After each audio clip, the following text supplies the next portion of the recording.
Apart from the Earth, the next likeliest planet in our solar system to be able to support life is Mars. Yet these NASA pictures show a lifeless alien world.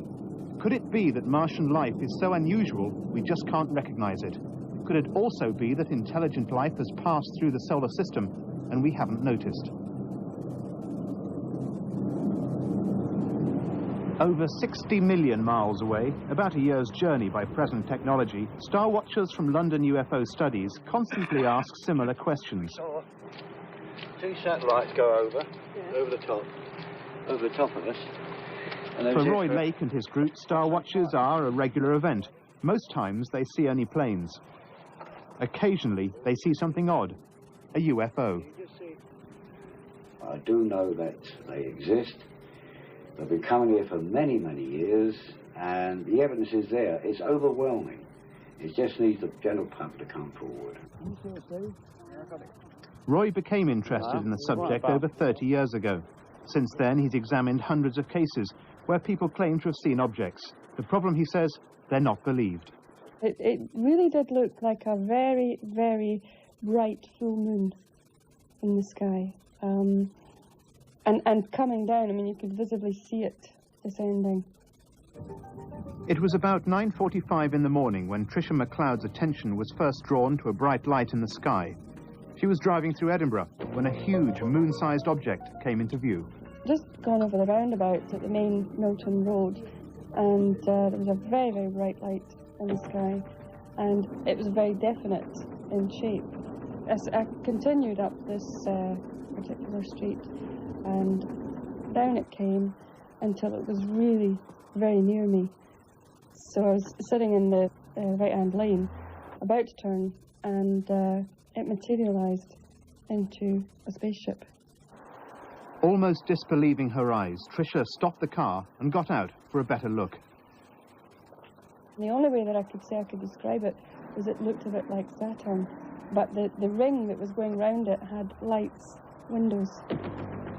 Once at home, though, she failed to persuade her husband that what she'd seen was real.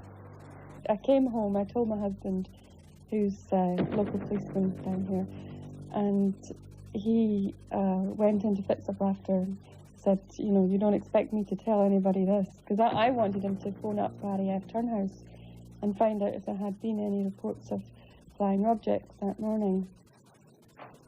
As a respected international investigator and author, Timothy Good has read many UFO reports. 80%, he says, can be explained away easily, but the rest, stories of noiseless, strange moving lights, can't. Some of these vehicles appear to be able to change shape, or at least to appear to be able to change shape. In my view, that could be related to a type of propulsion system which distorts not only space, but time as well. On a November evening about 10 years ago, Linda Jones took a young son and daughter for a walk along a Manchester canal bank. Suddenly they saw a bright light in the sky. It looked like it was going to hit us directly. We ducked into the grass. It landed vertically in a field over a hill. We ran up the hill. We thought we were going to see an aircraft in flames or something, but it was just this object, total silence, not making any noise at all.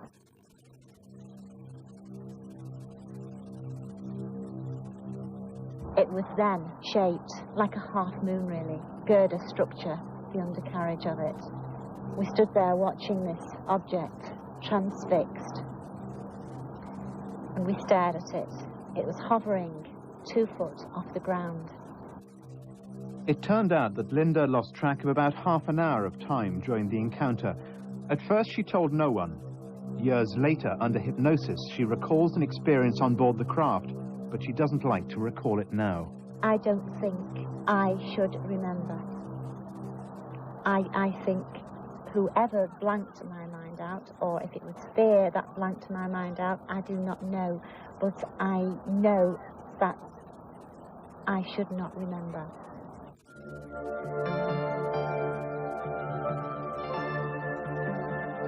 Tales of disturbing encounters are fairly rare. Skeptics say it's easy to be spooked by tricks of the light, for example, from low-flying aircraft. Most of the solid evidence for UFOs is collected by interested groups like Quest International. They say worldwide, millions of people are convinced they are real. Last year, a Skywatch team led by John Holman saw a UFO and filmed it. As best my memory can tell, where this point of light had been, it was suddenly, its place was taken by a large sphere of orange light. It was perfectly symmetrical. There was no flickering to it. It was absolutely sharp in the black sky, which is the unusual observational aspect to it was. It was as if it was like a little planet had suddenly materialized in the sky. The object only lasted for a few seconds before it disappeared, leaving the moon alone in the sky. John estimated that it was 3 miles away, hovering over a ridge. Fortunately, we've got the moon in the same shot, which is very lucky. I've been through some triangulation, measuring the object off against the size of the moon. It measures just over half the apparent diameter of the moon, so it's quite easy calculation. And conservatively, it works out to about 70 feet in diameter. All 3 of us confirmed that had there been anything to structure it by, like a house or it would have dwarfed, an average house. This huge UFO is said to be a mile wide. It's been seen over Puerto Rico, according to Quest's Director of Investigations, Tony Dodd. He says several US military aircraft have been snatched from the air. Right, that is the main UFO which the people in Puerto Rico say is abducting aircraft. They reckon this UFO is over a mile across in size. That was a picture done by the UFO artist Jim Nichols from photographs taken in Puerto Rico. Can you put the next photograph on? That is not a very good photograph. It's actually a colour photostat copy of a photograph of one of these intersections. The Puerto Rico story has prompted much interest from UFO watchers or ufologists. I'd like to ask you a few words. When Captain Graham Shepherd came back from a tour of the area, they were keen to know his story. The explanation of everybody that we spoke to was that they were craft of some kind from elsewhere. It seems to be moving, how can I say, up the agenda of awareness to the extent that nobody was prepared to claim that these phenomena were lights in the sky or Venus or geese or aeroplanes. They were quite matter of fact about the possibility that these were spacecraft. Quest claims that the slides have been checked by NASA and shown to be genuine photographs. Well, my own view is that they were seeing product of a very, very advanced technology, civilization, possibly. Their ability to change their flight characteristics, which are completely different from ours. For example, very large craft seem to be able to hover and to accelerate and to change direction at such a rate that completely defies what one might call our laws of aerodynamics and gravity. Tony Dodd says there is other documentary evidence for military UFO contacts. Well, I have a wealth of information which has come out where they actually talk on these documents about these UFOs being able to beat our defence systems and on certain occasions have been known to land on American Air Force facilities. They got very, very worried about this at one stage because certainly every nuclear site, every site which had missiles, at one stage or other has been penetrated by these things. And it is very, very obvious they are watching what we are doing from the point of view of our building these weapons of mass destruction. In 1970, the now deserted RAF base of Binbrook in Lincolnshire was active in the defence of the country. The base was home for English Electric Lightnings, fighter aircraft ready to be scrambled should any unknown objects enter our airspace. On Tuesday, the 8th of September, the alarm came. An American pilot, Captain Schaffner, was first in the air to meet the UFO, but he never came back. From a military point of view, it's embarrassing to admit the existence of alien vehicles coming into our airspace against whom we have inadequate defense. There have been numerous instances involving aircraft UFO chases. In his book, Ghost Stations 5, Bruce Barrymore Halpenny, a military historian, tells of a mysterious UFO chase. A retired RAF crash investigator, Mr. Halpenny, says it wasn't easy checking the story because of secrecy surrounding the case. It was a normal, routine UFO sighting. When the alarm was given, Captain Schaffner scrambled his Lightning. And he was certainly a very experienced Lightning pilot, and he loved to fly the Lightning. He'd 6,000 hours on fast jets, a very, very experienced pilot. This is Fire Squadron crew room, and it was here that Captain Schaffner, from this particular section behind the curtains here, this was the actual crew section that issued the order. From the door at the side, Captain Schaffner took the initiative to be first, and upon hearing that there was a UFO, he immediately took the few paces along here to his Lightning and was airborne within seconds. 2 other pilots were scrambled at the same time and sent out over the North Sea. Their job was to intercept a radar blip which refused to answer repeated requests from the ground to identify itself. He reported that very bright lights. He was told then to proceed as close as possible, and which is what he was doing when he was enveloped with a very, very bright light. At that stage, he said that his aircraft was still flyable, but uncontrollable. The close proximity to UFOs has produced very serious physical effects in the aircraft, and in some cases with the pilots. Communications are interfered with, weapon systems are interfered with. Now at this stage, some malfunction with the Lightning, so he's immediately withdrawn and instructed to ditch. The story then is that immediately he ditched and seemed to go down, the Ministry of Defence issued a statement that the aircraft had broken up. Then stories start to conflict left, right and centre. The security blackout is immediately put over. Because of the design of the Lightning, ditching has to take place at sea. A dinghy is provided. Mr. Halpenny says that Captain Schaffner tried to eject, but the mechanism failed. On ditching, it's also possible to open the cockpit manually. A search and rescue team was sent. Captain Schaffner was never found. The blip had gone off on the radar. Whatever it was had gone.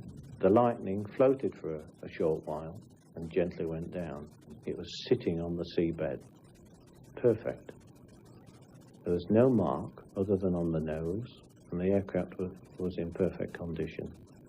And the canopy was closed. That's the sinister piece. The canopy was closed. The Ministry of Defence say this was a routine low-level night flight and the aircraft came down due to pilot error. The pilot escaped on ditching, but was washed away by the tide. The release is between there, and within a split second, he's gone. Should that not fire, there's also on the top manual, so that it is impossible not to have fired.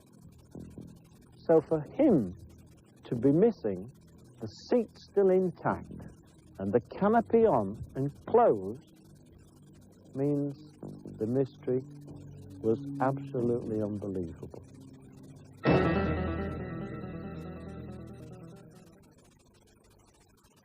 want you to come out of the house with your hands up. Inside.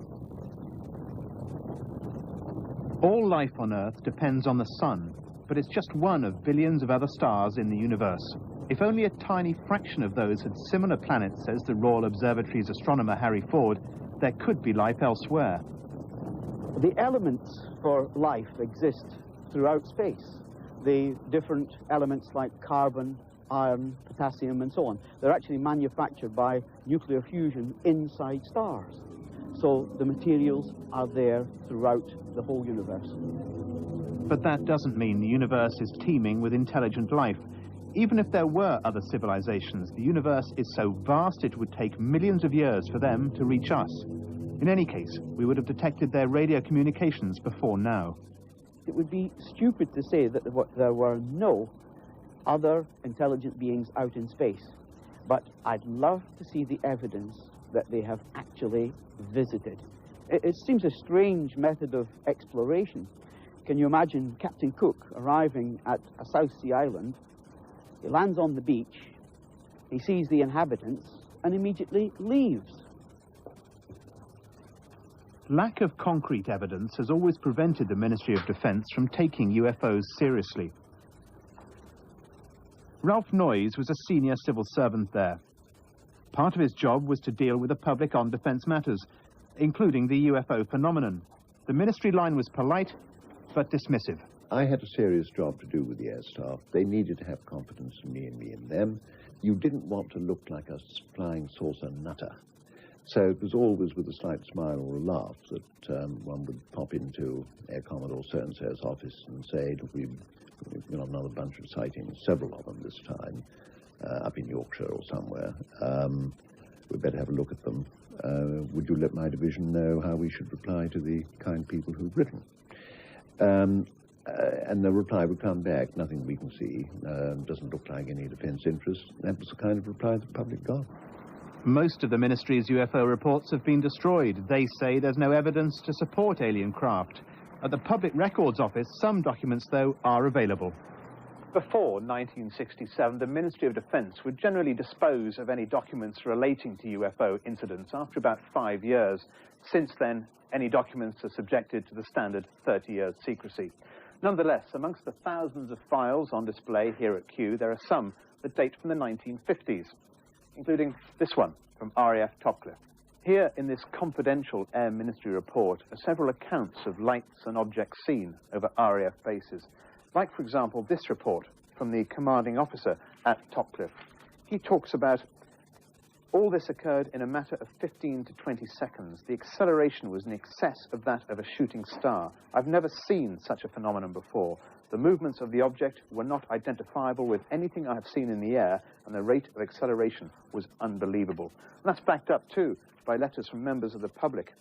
It may interest you to know that the object that some of your officers saw recently would be true, as I saw the same thing on July the 26th.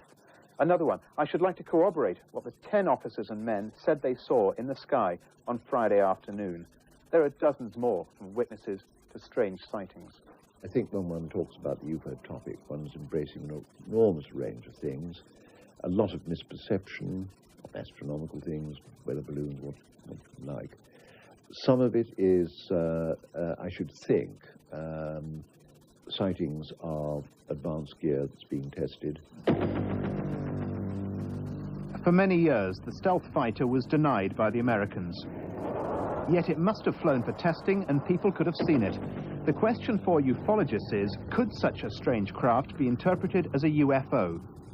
Quest's Mark Birdsall thinks secret testing could explain some sightings. I certainly don't think it can explain everything, but I think if we look at the phenomena as a whole, especially from a historical point of view, most of the recorded observations of UFOs or flying saucers from 1947 to possibly 54 were of daylight discs and very, very physical objects. UFO pictures from 20 years ago are generally simple saucer-shaped objects. They're metallic like round aircraft. So, could that be a clue to their origin? During the 1940s, Germany was leaping ahead with advanced technology. They pioneered the V-2 rocket. Yet Mark Birdsall claims their efforts were also behind an even more adventurous project, the V-7, an advanced circular aircraft. I've been researching on the V-7 for something like 10 years now. We have contacted some people, some authorities who were willing to divulge at least part of the information. There are blueprints. We have, as I say, verbal sworn testimony that they actually witnessed the construction of the disc. Basically, we are looking at a circular aeroplane, and the sooner people accept that things like this exist from a UFO point of view, you know, at least if we have knowledge of our own capabilities, then we can progress further. These blueprints came to light in a German magazine, Brisant, in 1978. According to the publication, this drawing was modified by the German government to make it safe for publication.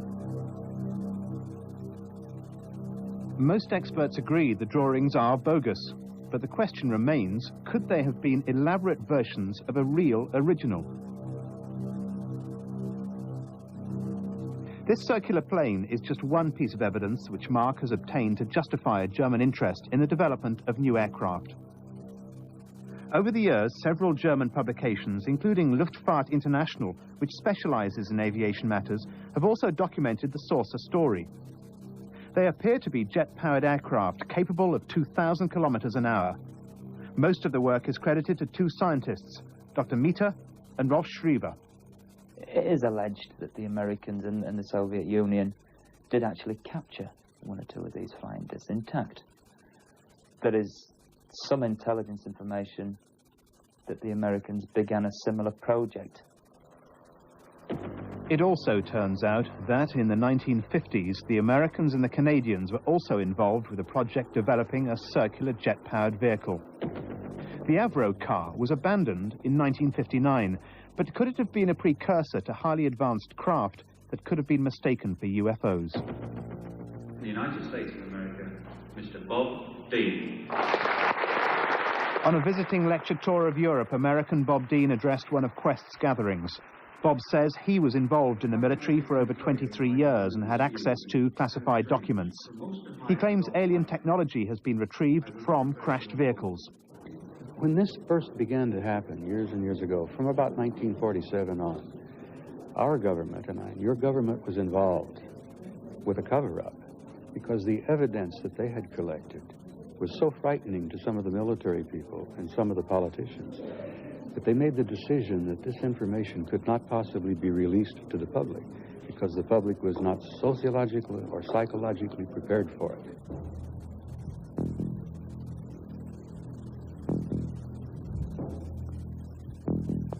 There's speculation that at this secret military base in Scotland, the latest experimental aircraft, Project Aurora, is a regular visitor. Some UFO experts say features of the design are based upon alien technology. An expert in aircraft recognition, Chris Gibson, could well have seen it. In August 1989, I was working on a drilling rig in the southern North Sea. When we looked up, we saw a formation of 4 aircraft. The lead aircraft was a KC-135 tanker. Off the port side of the tanker were 2 F-111 bombers. But underneath the tail of this tanker was a black triangular aircraft, which I'd never seen before. My initial reaction was it was an F-117 stealth fighter. But this aircraft was too big and it was far too perfect. Didn't have any wing surfaces or tail surfaces, pure triangle. Hidden in the Nevada desert near Las Vegas is an American Air Force base. It's said that the Nellis base is used to develop all the latest military aircraft. This amateur video shot last year is of a frame-by-frame animation of a high-speed vehicle flying through the mountains. It was all shot by Ray Wardle. The Aurora, I'd first seen that of a night time, and it comes in over Las Vegas, where it's very bright, but it looks just like a shooting star. And during the daytime, probably 18 months, 2 years ago, I set my camera up and filmed out at Red Rock Canyon area, which is west of Las Vegas, and I just let the camera roll. And when I replayed the tape, frame to frame, you can see these vehicles flying at probably 6,000 to 10,000 miles an hour in between the mountains. This valley near Dumfries is a favorite training ground for NATO jets. It's also a good hunting ground for aircraft photographer David Anderson. On a walk near an abandoned airbase, he managed to take a picture of an unusual object in the sky. Went for a walk down the old runway at Heath Hall. I noticed this object flying away from the centre of the cross. Took the camera away, looked up again, saw it again, and put my camera back up and started taking about 12, 14 photographs of it. When I got back to the house, told my family what I'd seen. They said we had to phone the Civil Aviation Authority. So I phoned them, and they said they would check up on it and come back on to me. So I took the film in to get it processed and came back home, and the police were in the house to see me, asking for any photographs, negatives or anything. But he never saw the prints. The photographers who were developing the film said it hadn't come out. A few weeks later, they closed down. Military expert Mike Gaines doubts Aurora would have come to England, but it could have been made.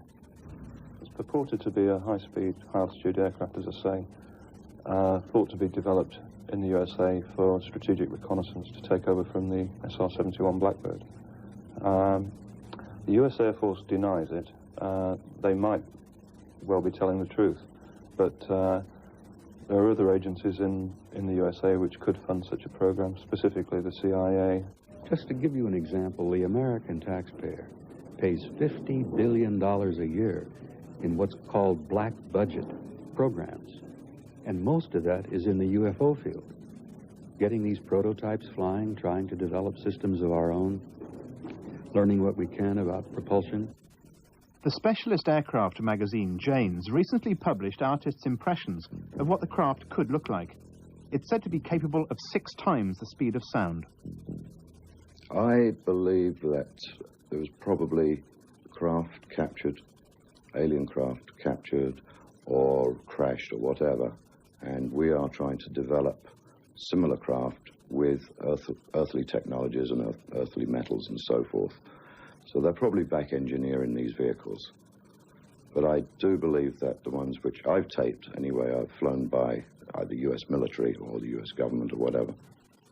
We asked Clifford Beale, an aviation expert from Jane's, to look at Ray Wardle's film from the Nevada desert.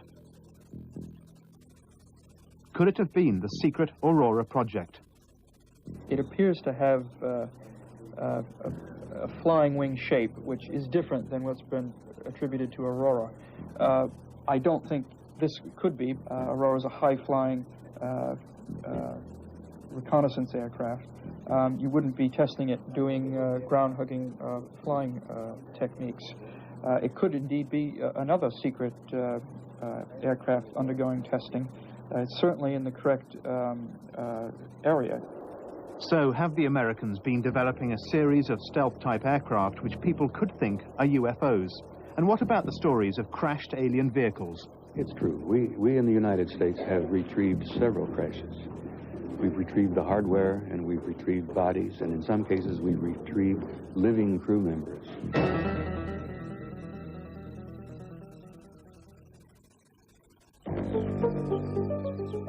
Evidence to support the crashed vehicle hypothesis was found by UFO experts here, in these isolated woods owned by the Forestry Commission. Strange objects were seen over the forest by soldiers guarding the nearby military air bases of Woodbridge Bentwaters, jointly run by the RAF and the United States Air Force. Men at the base saw lights for 2 consecutive nights. On the first night, men reported lights inside the nearby forest, but no formal investigation was made. It was on the second night, December the 27th, 1980, that lights were seen again hovering over the end of the runway. At about 11 o'clock in the evening, Jerry Harris, whose bungalow overlooks the base, saw what he first thought were the lights of a plane, but he soon realized that it couldn't be, because they were on course to miss the runway and crash.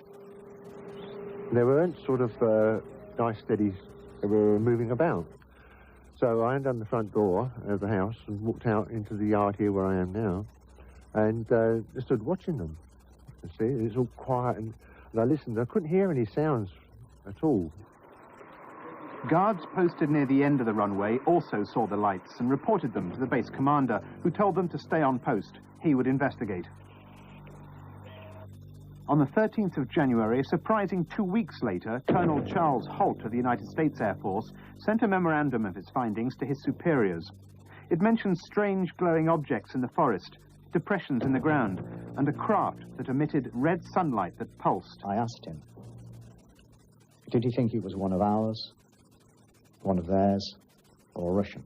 And he said none of them. Manchester solicitor Harry Harris has kept in touch with Colonel Holt ever since the incident. He even went to see him at the Bentwaters base. showed us a thick file of diagrams, drawings, statements by the various individuals and witnesses involved. And he also played a tape to us of sound recording of part of the event, the UFO chase through the woods. We found a small blast, what looks like a blasted or scuffed up area here.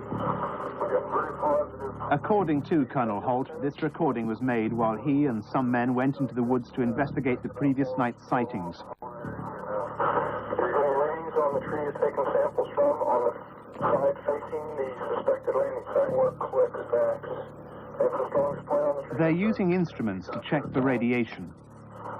There's no clear clicks or a few hot spots. This is strange. It's some type of abrasion or something in the ground where the pine needles are all pushed back while we get a high reading about deflection of 2 to 3, maybe 4, depending on the point of it. I sort of watched them and they were going up, moving about this way and that way, and they were going up and they were coming down. And I sort of watched them for 3/4 of an hour. And all of a sudden, they disappeared. But just before they disappeared, there was a lot of activity on the base. I could hear vehicles running around. I could see the flashing lights of vehicles moving about. It's thought that this is where the craft came down. At the time, it was heavily wooded, but storm damage has forced the Forestry Commission to clear the area. What happened that night may never be known, but with help from her co-worker, Dot Street, UFO investigator Brenda Butler decided to try and get at the truth. On the night, Brenda says, there's good evidence for a crash. The tops of the trees were all knocked off. There was burn marks on the ground. There was depressions on the ground. You know, and very shortly after that, the Forestry Commission came in and knocked all the trees down, cut all the trees down really quickly. They told us it was because of radiation on the trees. There's no doubt about it. There's some type of strange flashing red light ahead. So it was definitely coming this way. There's no doubt about it. This is weird. Here he comes from the south. He's coming toward us now. I don't want to show you what appears to be a beam coming down to the ground. It's unreal. 330, and the object is still in the sky, although the one to the south looks like it's losing a little bit of altitude. We're turning around, heading back toward the base. It appears, now we know, that a team of about 3 security officers went out in response to visual sightings of this object crashing down and saw a small object about the size of a car manoeuvring in and out of trees and coming down close to the ground. They got so close to it at one point that one of them tried to climb on top of it and was literally spaced out by the experience. Bufora investigator and author Jenny Randalls had the tape examined by audio experts in America. She says it wasn't a hoax made in a studio. Colonel Holt just acted on his own initiative and made a recording of the investigation. Holt appears to have been as surprised as everybody else was. The British squadron leader who was in charge of the base certainly also was mystified as to why there was no follow-up by the Ministry of Defence, as to why this whole thing was basically left as it was. And this is the position we got in the letters from the Ministry of Defence afterwards. They told us that they didn't proceed with an investigation because they didn't consider it to be of defence significance. But how did they know that it wasn't of defence significance? That implies that someone somewhere in the upper echelons of government knew exactly what was going on. 30 foot in diameter, with 3 tripod legs coming down and lights beaming down with aliens, little aliens about 2 or 3 foot high in it, coming down. There's other ones who have described it as a shape like a shell, a big silver shape, and others have shaped like sort of like the tortoise shape it has been, like a tortoise back, with tiles on it.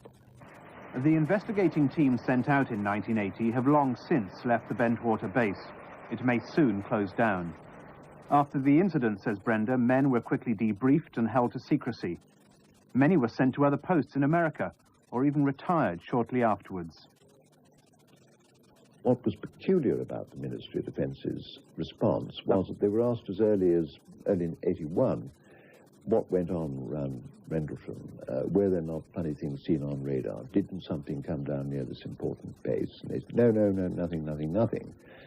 And in effect, I think they lied, which in my day we didn't. It stalled.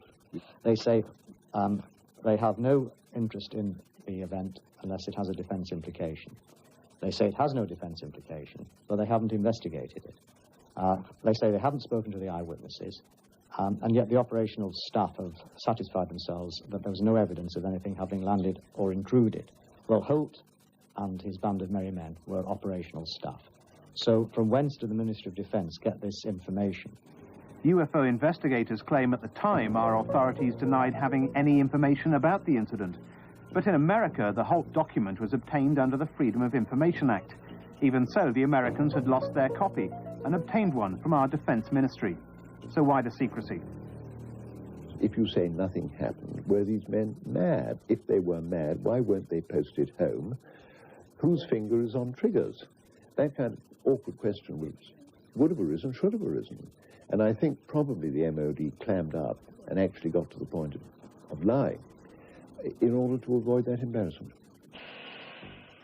Some experts said Holt had been tricked by the lights from a nearby lighthouse. This he denies.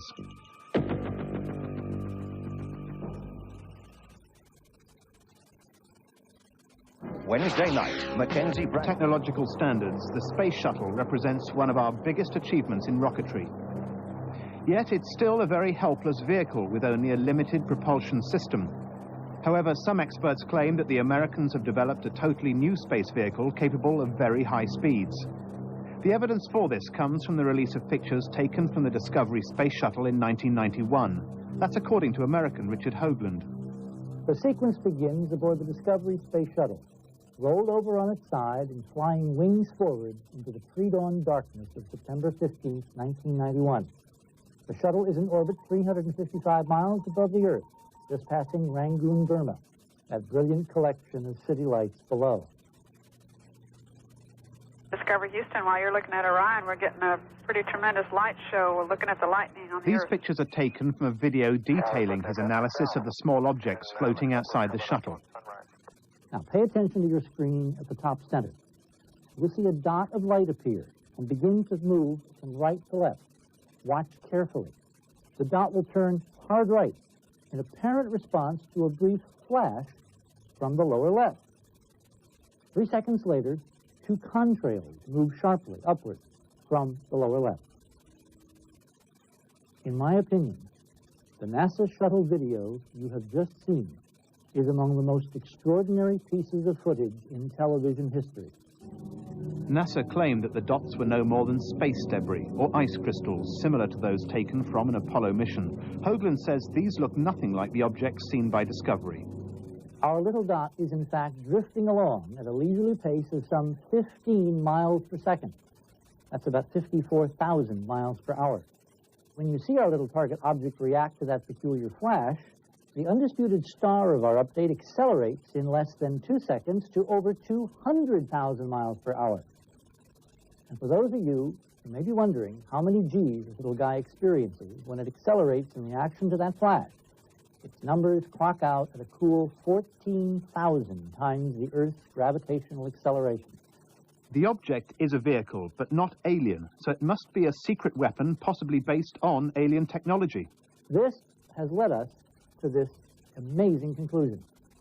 That the shuttle cameras that night somehow showed us an active Star Wars weapon system in Earth orbit. And the system is using our own American hyperdimensional technology for target practice. Years ago, UFOs were simple objects. Later sightings reported many lights. More recently, objects of a triangular shape have been seen. Could they be secret planes? Are people actually seeing extraterrestrial craft? Or is there some unconscious process taking place in the eyes of the witnesses, something that could convince these people in a Soviet republic that they're seeing aliens? What's interesting about the development of the UFO reports, if you track it through time, because we now have about 50 years of reports where we can do that, is we can see that it follows what we call cultural tracking. It is exactly at the point where science fiction is predicting the technology of the future will go, but it's never beyond that level. which tends to suggest that it's something that we're perceiving which fits in with our sort of stereotyped images of what an alien craft should look like. Hundreds of members of the Flying Saucer Observer Corps all over Britain, it's a serious search. This archive film gives the tone from 30 years ago, as people describe simple One of UFOs. America's leading experts on holiday in Scotland recently is Dr. George Hunt Williamson of Great Western University, California. I have actually seen the objects, and also I have seen many photographs of the objects, similar to this one, which was reproduced in Flying Saucer Review here in England. They do become much more elaborate, and they do change with time, the types of UFOs that are seen.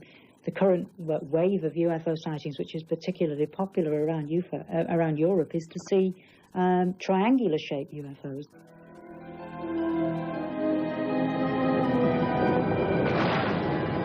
For 5 days, a man was borrowed. Now Hollywood has focused on the UFO phenomenon. The story that Travis Walton and 5 other witnesses told was so unbelievable. The feature film, Fire in the Sky, is the story of a real-life abduction. Famous case of UFO abduction ever reported.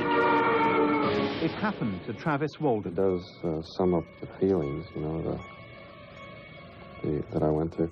It's very hard to represent something visually that's going on internally, and so they had a problem. They were trying to bring this, you know, into something that can be seen. You expect me to believe that a flying saucer came down and took your friend away to outer space? James Garner plays a role that many abductees will know well, that of a very disbelieving state investigator. You never even went back to the clearing, so you don't know, do you? We all saw the guy get zapped. You saw something. At least you thought you did. You get this feeling of, you know, they've got these huge eyes, and they're looking at me in a way to where they just seem to look right into me, but then at the same time, without any hostility, it's indifference. When you sense that someone doesn't give a damn about you one way or the other, you know, that it's not somebody you're going to place a lot of faith in. What the hell's he doing out there? Get back to the truck! What the hell is that? Whether abductions are real or just some trick of the mind still hasn't been proved.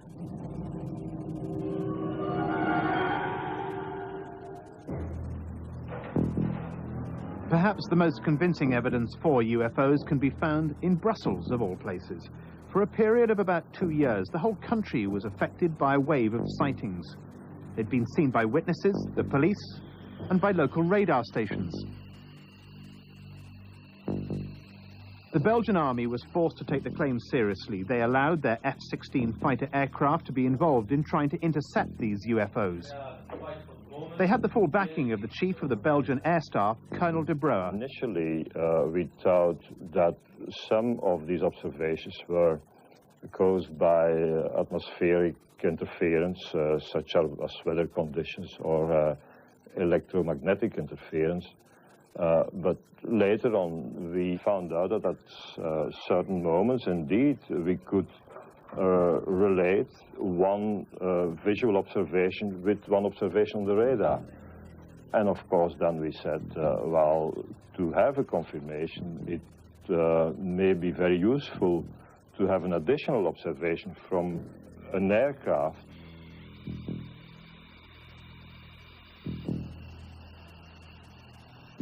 The aircraft were deployed as part of a routine training program. Most times nothing was seen, except on one particular night. The night 30 and 31st March, we had an observation on the radar, and in addition, a visual observation on the ground confirmed by the police. We decided to send 2 airplanes in the air around midnight. This video of the F-16's radar track of the object showed the performance of a vehicle of a totally unknown origin. The Air Force were at a complete loss to explain their findings. A press conference was called. What these pilots detected was well outside the normal flying envelope of an airplane. Sometimes they had what we call lock-ons, which gave a parameters varying from speeds between 150 knots till 990 knots. An acceleration which occurred in a few seconds. The Americans denied it was a secret spy plane, so could it have been the first official contact with an alien craft? These speeds would be impossible to tolerate for a human being. That's a first point. The second point is the visual observations always describe a system, a machine, which hangs and hovers above the surface at quite a low altitude without making any noise. Now, with the current technology, that will be impossible. So far, the Belgian authorities have refused to announce any official conclusion to subsequent investigations. Could it be the Aurora? Is it likely a UFO could have come from a faraway galaxy? After all, it took us 3 days just to get to the moon. 220 feet. 11 forward, coming down nicely, 200 feet. 4.5 down, 5.5 down. 100 feet, 3.5 down, 9 forward. Okay, 75 feet. That's looking good, down a half. 6 forward. 60 seconds. Lights on, forward. Forward. 20 feet, down 2.5. Picking up some dust. Big shadow. 4 forward, drift into the right a little. 30 seconds forward. Contact light. Listen, the Eagle has landed.